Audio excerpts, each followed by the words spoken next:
ಜನ ವಿರೋಧಿ ಸರ್ಕಾರ ಆಗಿದೆ. ನಿಮ್ದು ಅಮಾನತ್ ಮಾಡಿದ್ದರ ಪ್ರಕ್ರಿಯೆ ಏನಾಯ್ತು ಸರ್?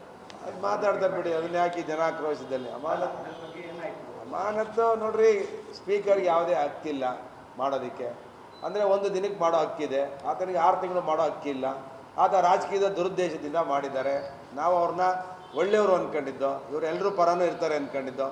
ಅವರೇನು ಆ ಥರ ಕಾಣಿಸ್ತಾ ಇಲ್ಲ. ನಾನು ಕಾಗದನೂ ಬರೆದಿದ್ದೇವೆ, ನಾನೇ ವೈಯಕ್ತಿಕವಾಗಿ ಮೊದಲು ಕಾಗದ ಬರೆದಿದ್ದೇವೆ. ನಾವು ಉದ್ದೇಶಪೂರ್ವಕವಾಗಿ ಮಾಡಿದ್ದಲ್ಲ. ಅವತ್ತಿನ ಹನಿ ಟ್ರ್ಯಾಪ್ ಹಗರಣದಲ್ಲಿ ಕಾಂಗ್ರೆಸ್ಸಿನ ಸಚಿವರು ಈ ವಿಷಯವನ್ನು ಪ್ರಸ್ತಾಪ ಮಾಡಿದಾಗ ಕಾಂಗ್ರೆಸ್ಸಿನ ಆಡಳಿತ ಕುಸಿದೋಗಿದೆ. ಕಾಂಗ್ರೆಸ್ಸಿನ ಒಬ್ಬ ಸಚಿವರು ಈ ವಿಷಯ ಪ್ರಸ್ತಾಪ ಮಾಡಿದ್ರೆ ಸರಿಗಿಲ್ಲ. ಅದಕ್ಕೆ ಇದನ್ನು ನೀವು ತನಿಖೆಗೆ ಒಪ್ಪಿಸಬೇಕು ಮತ್ತು ಇದ್ರ ಮೇಲೆ ಚರ್ಚೆಗೆ ಅವಕಾಶ ಕೊಡಬೇಕು ಅಂತೇಳಿ ನಾವು ಹೋರಾಟ ಮಾಡಿದೋ. ಅಂಥ ಸಂದರ್ಭದಲ್ಲಿ ಕಾಂಗ್ರೆಸ್ಸಿನ ಆಂತರಿಕ ಕಚ್ಚಾಟದಲ್ಲಿ ನಮ್ಮನ್ನು ತಂದು ಸಸ್ಪೆಂಡ್ ಮಾಡಿಬಿಟ್ರು ಅವರು. ನಾವು ಪೇಪರ್ ಎಸ್ತಿದ್ದು ಅವ್ರ ಪೀಠದ ಮೇಲೆ ಹತ್ತಿದ್ದು ತಪ್ಪು, ಅದನ್ನು ಕೂಡ ನಾನು ಹೇಳಿದ್ದೇನೆ.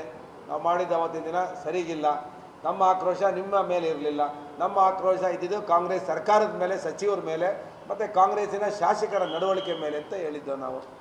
ಆದರೆ ಪದೇ ಪದೇ ಇವರು ನಮ್ಮ ಹಕ್ಕುಗಳಿಗೆ ಬಂದರೆ ಜನ ಆಯ್ಕೆ ಆಗಿರೋಂಥ ನಮ್ಮನ್ನು ಸಸ್ಪೆಂಡ್ ಮಾಡೋಕ್ಕೆ ಅವ್ರಿಗೆ ಯಾವುದೇ ಹಕ್ಕಿದೆ? ಅದೇ ಸೂಪರ್ ಮ್ಯಾನ್ ಥರ ಆ್ಯಕ್ಟ್ ಮಾಡಬಾರ್ದು. ಅವರೆಲ್ಲರನ್ನೂ ಪ್ರೀತಿಯಿಂದ ನೋಡಬೇಕು. ಕಾಂಗ್ರೆಸ್ನವರು ಬಂದು ಅವತ್ತು ಗಲಾಟೆ ಮಾಡೋದು, ದಮ್ಮಿದ್ರೆ ಮಾಡು ಅಂತೇಳಿ ಕಾಂಗ್ರೆಸ್ನ ಅವ್ರ ನಡವಳಿಕೆನೇ ಸರಿಗಿಲ್ಲ ಸ್ಪೀಕರ್ದು. ನಾನು ಖಂಡಿಸ್ತೇನೆ ಅವ್ರ ನಡವಳಿಕೆನ. ಸ್ಪೀಕರ್ ಕಾಂಗ್ರೆಸ್ನವ್ರು ಏನು ಮಾಡಿದ್ರು ಅವತ್ತು MLC ಒಂದು ಇದರಲ್ಲಿ ಭೋಜೇಗೌಡ್ರನ್ನ ಎತ್ತು ಆಚೆ ಹಾಕಿದ್ರು. ಅವರು ಆರಾಮಾಗಿ ಎತ್ಕೊಂಡು ಅಂತರ ಏನು ಕೈ ಮೇಲೆ ಅವ್ರ ಮೇಲೆ ಕೈ ಮಾಡಿಲ್ವಲ್ಲ ನಾವು ಸ್ಪೀಕರ್ ಮೇಲೆ. ಏನು ತಿಳ್ಕೊಂಬಿಟ್ಟಿದ್ದಾರೆ ಸ್ಪೀಕರ್ ಅವರು? It's not correct, not correct. ಅವರ ಧೋರಣೆಗಳನ್ನು ಬದಲಾವಣೆ ಮಾಡ್ಕೋಬೇಕು. ಅದು ಆಗೋದು ಬಿಡೋದು ಹೈಕೋರ್ಟ್ ಇದೆ, ಸುಪ್ರೀಂ ಕೋರ್ಟ್ ಇದೆ, ಹೋರಾಟ ಮಾಡ್ತೀವಿ ರೀ, ಅದು ಬೇರೆ. ಬಟ್ ಆತನಿಗೇನು ಅಧಿಕಾರ ಇದೆ ನಮ್ಮನ್ನು ಸಸ್ಪೆಂಡ್ ಮಾಡುವಂಥ ಅಧಿಕಾರ? ಹೌಸಲ್ಲಿ ಗಲಾಟೆ ಮಾಡ್ರೆ ಹೌಸಲ್ಲಿ ಮಾಡಬೇಕು. ಅವರು 6 ತಿಂಗಳು ಮಾಡ್ತೀನಿ ಅಂದರೆ ಏನು ಅವ್ರ ಮನೆ ಅವರೇನಾರು ನನ್ನ MLA ಮಾಡಿದ್ದಾರೆ ಸ್ಪೀಕರ್ ಅವರು? It's not correct. ಅವ್ರಿಗೊಂದು ಇತಿಮಿತಿ ಇದೆ ಸ್ಪೀಕರ್ ಅವ್ರಿಗೆ.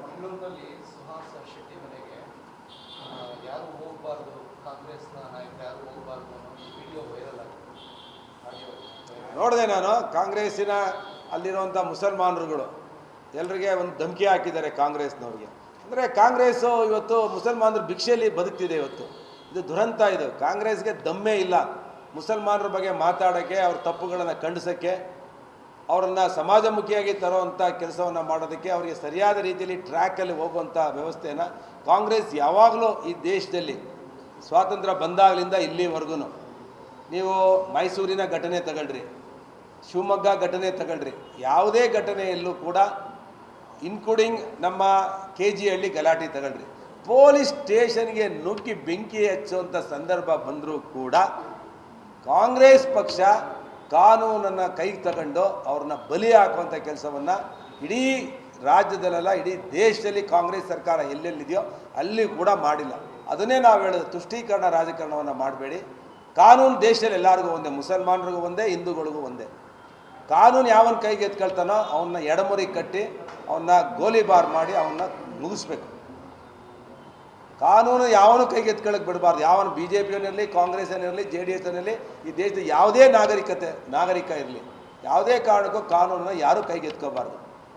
ಒಂದು ಸಲ ಕೈಗೆ ಎತ್ಕೊಂಡೋದನ್ನ ಬಿಟ್ಟರೆ ಸ್ಟೇಷನ್ಗೆ ಹೋಗಿ ನುಗ್ಗಿ ಬೆಂಕಿ ಹಾಕ್ತಾರೆ ಅಂತ ಹೇಳಿದ್ರೆ, ಇವತ್ತು ಕಾಂಗ್ರೆಸ್ನ ಸರ್ಕಾರ ನಡೆಸ್ತಿರುವಂಥ ಕಾಂಗ್ರೆಸ್ನಲ್ಲಿರುವಂಥ ಸಚಿವರಿಗೆ ಧಮಕಿ ಹಾಕ್ತಾರೆ ಅಂತ ಹೇಳಿದ್ರೆ ಯಾರು ಹೋಗಬಾರ್ದು ಅಂತ ಮಾನವೀಯತೆ ಇಲ್ವಾ?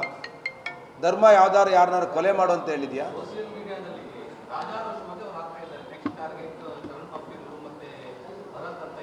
ಅದೇ ಇದನ್ನ ಕಾಂಗ್ರೆಸ್ಸೇ ಅಲ್ಲ, ಕಾಂಗ್ರೆಸ್ ಇದನ್ನ ಕುಮ್ಮಕ್ಕೆ ಕೊಡ್ತಾ ಇದೆ. ಹಿಂದೂಗಳನ್ನು ಸಾಯಿಸೋದಕ್ಕೆ ಕಾಂಗ್ರೆಸ್ ಇವತ್ತು ಕುಮ್ಮಕ್ಕೆ ಕೊಡ್ತಾ ಇದೆ. ಇದನ್ನು ನಾವು ಖಂಡಿಸ್ತೇವೆ.